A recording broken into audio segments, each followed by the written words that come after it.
Making a card slit for light rays. You're going to need a piece of card, a little piece of blue tack, and a pair of scissors. And then a bit later, we're going to bring in the torch and shine a light. Okay, here we go then.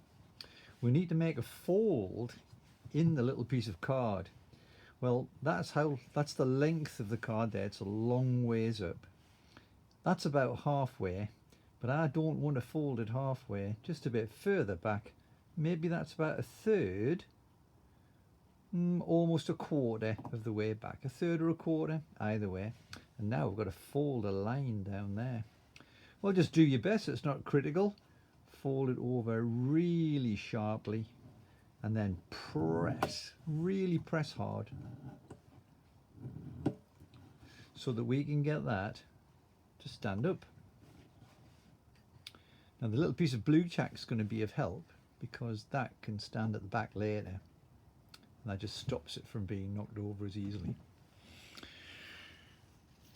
Fabulous.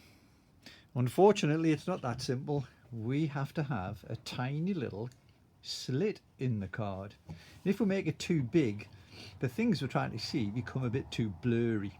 So I'm going to try and cut it really finely. So basically we want to cut from where the short part is, so that's where our fold is. There's the short part. And we want to try and cut a line, but we can't cut the thing in half, so maybe only about that far. Right, so maybe just over halfway from the fold up to the top. Don't cut it any more than about halfway. There we are, about halfway. Now if we just cut a single line, that's not a slit. It's got to let light through it, so that means we've got to create a gap. So it's really two scissor cuts.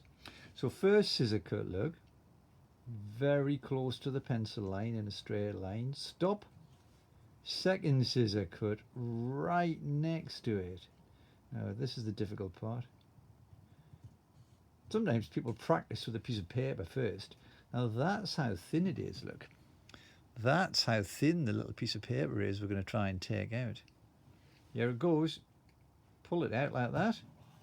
Snip it off with the scissors. Get rid of that. Stand it back up again. There it goes. It'll want to keep falling over, so you might have to fold it back. Then, as I said before, balance a little bit of blue tack on it like that. You don't have to stick it down. It might help later sticking it down. Now what we're going to do is we're going to shine some light through it using the torch, and you'll see that in the next step.